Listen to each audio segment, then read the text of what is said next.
കേരള നൗസുൽ മുജാഹിദിന്റെ കീഴ്ഘടകമായ ബിസ്മി സ്ത്രീധനത്തിനും ആർഭാടത്തിനും ആഡംബരത്തിനും ധൂർത്തിനുമെതിരെ ഇസ്ലാമികമായി ലളിതമായ വിവാഹങ്ങൾ സംഘടിപ്പിക്കുന്ന ഒരു പ്രസ്ഥാനമാണ്. അതില് 1000-ലധികം വിവാഹങ്ങൾ നടത്തിയിട്ടുണ്ട്. എല്ലാ വിവാഹങ്ങൾക്കും ഒരു പ്രത്യേകത പണമായി, പണ്ടമായി, പറമ്പായി, അറയായി, വിസയായി, ജോലി വാഗ്ദാനമായി സ്ത്രീധനം ഇല്ല എന്നതാണ്. വിവാഹത്തിന് രജിസ്റ്റർ ചെയ്ത രക്ഷിതാക്കൾ മുഖേന വിവാഹാലോചന നടക്കുന്നു. ഇരുകൂട്ടർക്കും അന്വേഷണം നടത്താൻ അഡ്രസ്സുകൾ കൈമാറുന്നു. അന്വേഷണം നടത്തുന്നുണ്ടെങ്കിൽ നടത്തിയിട്ട്, നടത്താതെയാണെങ്കിൽ അങ്ങനെ അവർ തീരുമാനിച്ചുറപ്പിച്ച വിവാഹം ലളിതമായി നടത്തിക്കൊടുക്കുന്നു. ഇതാണ് അതിന്റെ രീതി. വിവാഹത്തിലെ നമ്മൾ ശ്രദ്ധിക്കുന്ന വശം: ഒന്ന്, അള്ളാഹുവോട് മാത്രം പ്രാർത്ഥിക്കുന്നവരാവുക; 2, പള്ളിയുമായി ബന്ധമുള്ള സ്ത്രീ പുരുഷന്മാരാവുക; 3, സ്ത്രീകൾ ഇസ്ലാമിന്റെ വേഷം പരിപൂർണമായി ധരിച്ചവരാവുക എന്നതാണ്. അങ്ങനെയുള്ള വിവാഹങ്ങൾ നടത്തിക്കൊടുക്കുമ്പോൾ, 1000-ലധികം വിവാഹം നടത്തിക്കൊടുക്കുമ്പോൾ വെള്ളിലെണ്ണാവുന്നവയിൽ പ്രയാസങ്ങൾ ഉണ്ടാകാറുണ്ട്. അത് 99.4% പെൺകുട്ടികളും ആൺകുട്ടികളും തമ്മിലുള്ള ബന്ധത്തിലെ തകരാറുകളാണ്. സ്വാഭാവികമായോ മാനസികമായോ ശാരീരികമായോ ഉള്ള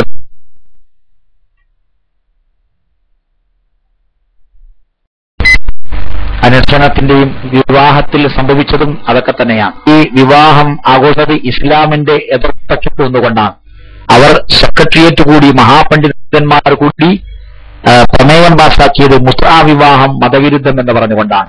അപ്പോൾ ഇവിടെ നടക്കുന്നത് മുസ്ലിം വിവാഹമാണ് എന്ന രീതിയിലാണ്. കേരളത്തിലോ ഇന്ത്യയിലോ തന്നെയോ മുസ്ലിം വിവാഹം നടക്കുന്നില്ല. താൽക്കാലിക വിവാഹം അഥവാ മുസ്ലിം വിവാഹം എന്നാൽ എന്താണെന്ന് പോലും അറിയാത്ത പടുവിഡ്ഢികളാണോ ഷബാബിന്റെ സെക്രട്ടേറിയറ്റിൽ ഉള്ളത് എന്ന് തോന്നിപ്പോവുകയാണ്.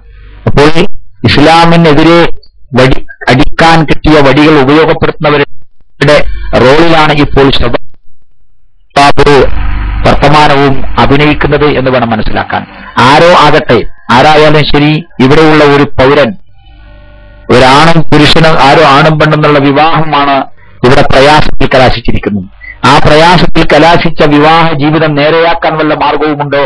ആ പെൺകുട്ടിയുമായും ആൺകുട്ടിയുമായും ബന്ധപ്പെടാൻ വല്ല മാർഗവുമുണ്ടോ? ആ കുടുംബവുമായി ബന്ധപ്പെട്ട് അവരുടെ പ്രശ്നങ്ങൾ പരിഹരിക്കാൻ വല്ല മാർഗവുമുണ്ടോ എന്നല്ല പത്രമാധ്യമങ്ങൾ ചിന്തിച്ചത്. മറിച്ച് അത് ഒരു പ്രശ്നമാക്കി അവതരിപ്പിച്ച് ആരെയൊക്കെയോ കരിവാരിത്തേക്കുക എന്നതാണ്.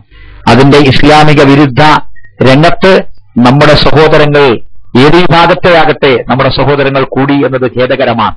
അപ്പോൾ പ്രശ്നം വീണ്ടും വഷളാവുക മാത്രമാണ് ചെയ്യുന്നത്. പ്രശ്നങ്ങൾക്ക് പരിഹാരമുണ്ടാവുകയല്ല ചെയ്യുന്നത്. ഈ രംഗത്ത് വിവാഹങ്ങൾക്ക് കമ്മീഷൻ വാങ്ങുന്ന ഏർപ്പാടോ സാമ്പത്തികമായ പാരിതോഷികങ്ങൾ പറ്റുന്ന ഏർപ്പാട് പോലുമോ ഇല്ല എന്നതാണ് വസ്തുത. ഈ അലാവുദ്ദീനും സൈനബയും തമ്മിലുള്ള വിവാഹം പ്രയാസകരമായ രീതിയിൽ കുറച്ചുകാലം മുന്നോട്ട് പോയി. പിന്നീട് ഒഴിവാക്കാമെന്ന ഘട്ടത്തിലേക്ക് ഇരുകൂട്ടരും സംസാരിക്കുകയുണ്ടായി. ഇരുകൂട്ടരും അതിനുവേണ്ടി സംസാരം നടത്തുകയുണ്ടായി. അപ്പോഴാണ് 1 ലക്ഷം കൊടുക്കാമെന്ന് പറഞ്ഞത്. അപ്പോഴാണ് അവർ 5 ലക്ഷം കിട്ടണമെന്ന് പറഞ്ഞത്. അപ്പോൾ വിവാഹമോചനം എന്ന ആശയം പെണ്ണിന്റെ വീട്ടുകാരും സ്വീകരിച്ചു എന്നതുകൊണ്ടാണ് 5 ലക്ഷം ആവശ്യപ്പെട്ടത്. പക്ഷെ വിവാഹമോചനം നടന്നിട്ടില്ല. പലരും ധരിച്ചിരിക്കുന്നത് വിവാഹമോചനം നടന്നിട്ടുണ്ട് എന്നാണ്. അതിനിടയിൽ ഡോക്ടർ അലാവുദ്ദീൻ ഒരു കത്ത് അറബിയിൽ എഴുതി ഉണ്ടാക്കി എനിക്ക് അയച്ചിട്ടുണ്ട്. അതിൽ പറഞ്ഞിരിക്കുന്നത് വിവാഹമോചനം ചെയ്യാൻ എന്നെ അധികാരപ്പെടുത്തിയിരിക്കുന്നു എന്നാണ്. കേട്ടുകേൾവിയില്ലാത്ത ഒരു വിഷയമാണ് എനിക്കത്. ഞാനത് ചവറ്റുകൊട്ടയിൽ വലിച്ചിരുന്നു. പക്ഷെ ദിവസങ്ങൾക്ക് ശേഷം പെൺവീട്ടുകാർ അതിന്റെ കോപ്പിയുമായി വന്നു. അവർക്കും അദ്ദേഹം അത് അയച്ചു കൊടുത്തിരുന്നു. അപ്പോൾ വിവാഹമോചനം നടന്നിട്ടില്ല. അതിനുവേണ്ടി എന്നെ ഏൽപ്പിച്ചുകൊണ്ട് കത്തയച്ചതിന് ഞാൻ ഉത്തരവാദിയുമല്ല. കാരണം എന്നോട് ചോദിച്ചിട്ടില്ല, എന്നോട് പറഞ്ഞിട്ടുമില്ല. ഞാനതിനെ അയാളെ ശക്തിയുക്തം എതിർത്ത് സംസാരിക്കുകയാണ് ചെയ്തത്. ഇപ്പോ വിവാഹമോചനം നടന്നിട്ടില്ല. സൈനബ് അലാവുദ്ദീന്റെ ഭാര്യയാണ്. അലാവുദ്ദീൻ സൈനബിയുടെ ഭർത്താവാണ്. ആർക്കെങ്കിലും എന്തെങ്കിലും ചെയ്യാൻ കഴിയുമെങ്കിൽ ഇനിയും ചെയ്യാവുന്നതാണ്. കരിവാരിത്തേക്കാൻ എല്ലാവരെ കൊണ്ട് സാധിക്കും. പ്രശ്നങ്ങൾ ഉണ്ടാക്കാൻ എല്ലാവരെ കൊണ്ട് സാധിക്കും. പരിഹരിക്കാൻ ആരുണ്ട് എന്നതാണ് ചോദ്യം. അപ്പോൾ ഏഷ്യാനെറ്റിന്റെ ഡയറക്ടർ എന്നോട് ചോദിച്ചു, നിങ്ങൾ എന്തു ചെയ്യുമെന്ന്. ഞാൻ പറഞ്ഞു, അവൾ സമാധാനത്തിന്റെ മാർഗം സ്വീകരിച്ചാൽ, സമാധാനപരമായി സംസാരിച്ചാൽ ഞാൻ അതിന് അവർക്ക് പരിഹരിച്ചു കൊടുക്കാൻ തയ്യാറാണ്. ഇതാണ് നമ്മുടെ നയം. അപ്പോൾ ആരോടെങ്കിലുമുള്ള വിരോധമോ വെറുപ്പോ നമ്മുടെ മനസ്സിനെ സ്വാധീനിക്കാതിരിക്കട്ടെ.